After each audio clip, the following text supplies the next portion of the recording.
We are making this conversation in Wrocław. Probably is your second visit in our town. I'm not sure, that's why I would like to assure from you, because the first time was in 2016 when you were on the plan of Valley of the Gods by Lech Majewski, and the second time is here for this beautiful project based on Franz Schubert Winterreise. And there will be another one in August, Infernal Comedy in National Music Forum. So it's Wrocław became probably not just a stop on your artistic journey, but you have to tell me if it's you remember something from your visits. Yes, I first came. I mean, I've spent a lot of time in Poland over the years, but I didn't know Wrocław, and I came for Lech's film in 2016. I like the city very much. I think it's beautiful. The city, very interesting, really beautiful to look at, to walk around in. Just a very nice place to be. And then they told me on this film, Jörg and Alex, the producer and director, told me we'd be shooting here, which I was very happy. And I didn't actually know about the Infernal Comedy being here. I think Wrocław was one of the later dates, I think, because it was originally just going to be, we were replacing dates of another piece that we didn't have time to put back together, which would require a lot of rehearsals and everything. Which we were supposed to do in Madrid and in Linz in Austria during the Linz in Austria, Madrid not so much, during the pandemic. So we decided we would replace it with the Infernal Comedy. I have a many-year collaboration with the Viennese writer and director Miko Sturminger and Martin Hasselbuch, the conductor of a Baroque orchestra in Vienna called the Wiener Academy. And we've worked together for many, many years. And so we decided to change the piece we were doing and do Infernal Comedy. And then I saw Wrocław was on the docket as well, so that's great. I think in August at some point. In August, that's right. Lech Majewski was one of the great directors working in this center of audiovisual in here. And before him, in a Polish history of cinematography, it's a very important place. We are looking at it's a pavilion of 4 domes. And there were before him Andrzej Wajda with his Diamond Ashes, and also Roman Polański with Knife in the Water, and Wojciech Jerzy Has. Do you know some of the names? Do you are you familiar with Polish cinematography? And do you have maybe some of titles you like? Oh, a little bit I'm familiar. The last Wajda, I've seen other Wajda films, but was his last the one about the Katyn forest? Yes. Yeah, which was very upsetting. I mean, a story I knew well, of course, but excellent film. Funnily enough, his daughter was my horse trainer on Karolina. On Der Untold. The film I did here with Volker Schlendorf. Schlendorf in 1996, yes. Also connected with Schubert, by the way. And of course, Polanski's films I know fairly well, and I especially am a big fan of Chinatown, which I think is really a great film.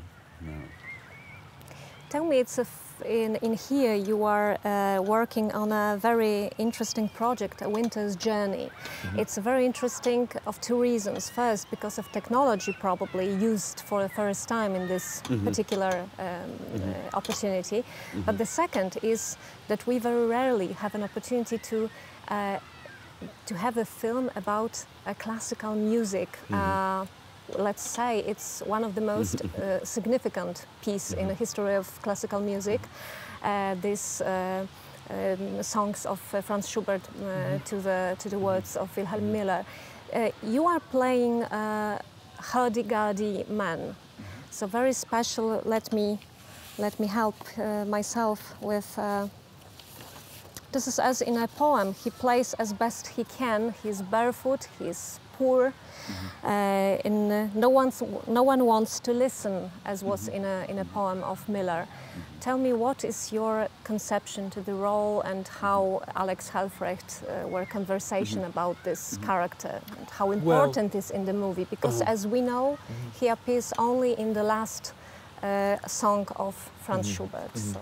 You know, when you make a movie, there are many movies. There's a movie you conceive, there's a movie you write, there's a movie you shoot, but none of those mean anything at all. There's only the movie you edit, so that'll be dependent on how it's put together. I happen to know the song cycle well because, strangely enough, one of the very gifted Schubert singers, Florian Busch, the Viennese baritone, is someone I know and love and have worked with for quite some time. And so I not only heard him sing this cycle at Wigmore Hall in London, but I have the CD on my computer, and I actually listen to it once every couple of weeks anyway. When Alex and Jörg approached me, I was intrigued by it,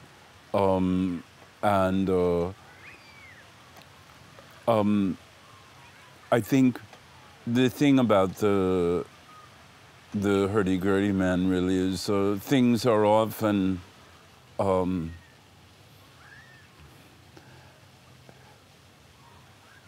contempt for let's say art or for music is not unheard of. I do a piece with classical music colleagues called The Music Critic. Yes. These are all the worst reviews of Beethoven, Brahms, Debussy, Ravel, etc., etc. Chopin. But and it's a very simple concept by the violinist and composer Alexei Igudisman, who's also an old friend of mine. And really the concept is basically I read the review and they play the piece. And of course the pieces are among the great masterpieces of Western music. And sometimes the audiences are so shocked to hear what was said about these particular, in this case, composers. So I think the hurdy-gurdy man, in a way, is in that vein. Someone whose art is not valued. So, it's hard for me to say. I don't like talking about something that isn't made. Yeah, just work in progress. Yeah, we're just working on it. You know, when you do a movie, more or less, you're really more a figure in someone else's dream. So they're probably a better place to answer that than I am. And I don't look at video, so I don't know how it comes off. I just go by my instincts and what the director tells me. But it is a small role. It is a bigger one. How would you describe it? I think it's a small role, but they're sort of brief cameos strung through it.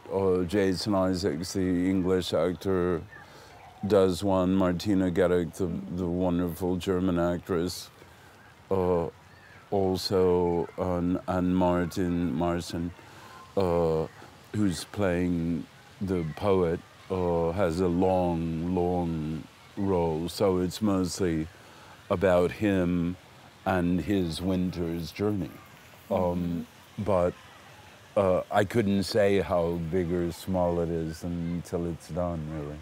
I would like to ask more about love to classical music. Is just a challenge for an actor, or really love to classical music, or really well, you know, I didn't fascination really follow classical music very much, and certainly don't think I still know so much about it.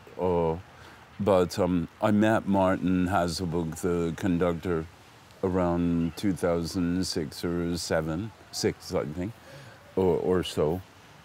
And he said we should work together. And I said, okay, and we discussed various ideas.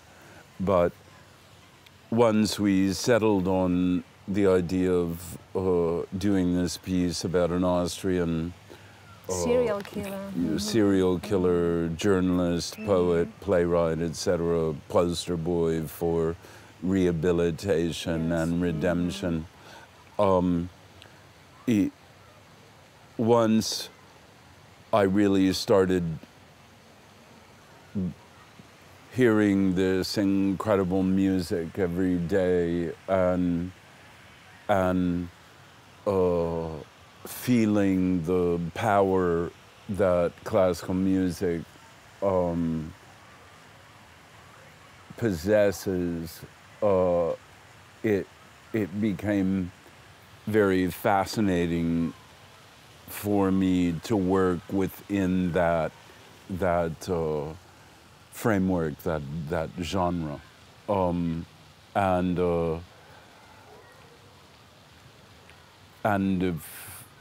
to sort of figure out how to put them together with something else. Okay, so just the last question about this Infernal Comedy, and if it's not the glamorizing, because this is a fear of some people, if it's not the glamorizing this character, which is always interesting for an actor and for a performer, but sometimes makes some controversy over this. Yeah, sure. Well, I think nowadays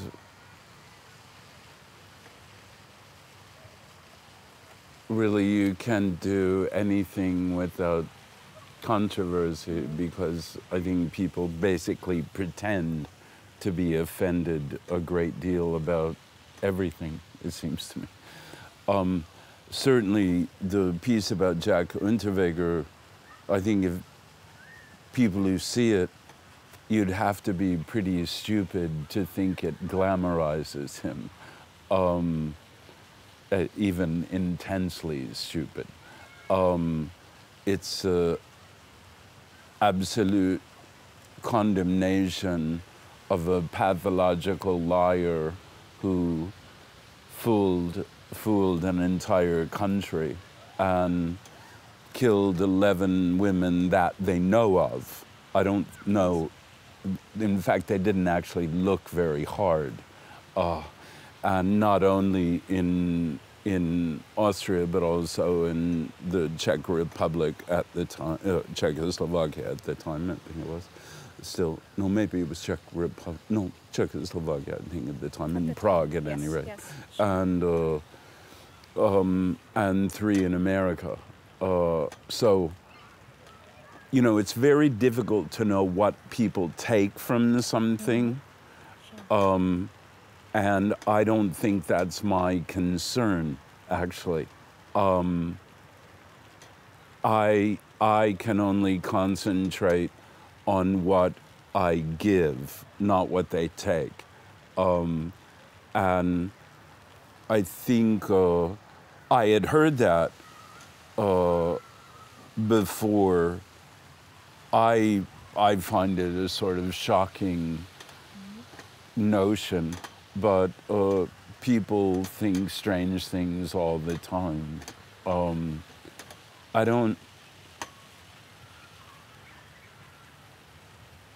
I can't imagine someone would take this and say, oh, what a lovely man, or gosh, I wish I knew Jack Unterweger, isn't he cool?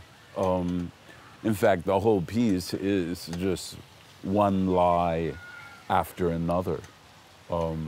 and the orchestra is there because he says that his editor and publisher believes it will help sell his book, so that's already quite cynical. And the women who sing the arias, the sopranos who sing the arias, are there to, quote, represent the women in his life. Yeah. So, I mean, I would reject that notion out of hand, but I can't control what other people think when they see something, you know. Yes. It's a beautiful city you have.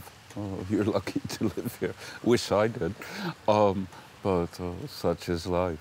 I'm on the road too much. But I've enjoyed greatly working here both times, and I'll be back again in August. I don't know the new musical. I played Katowice before the new hall, but a whole different piece. But I'm looking forward to playing there.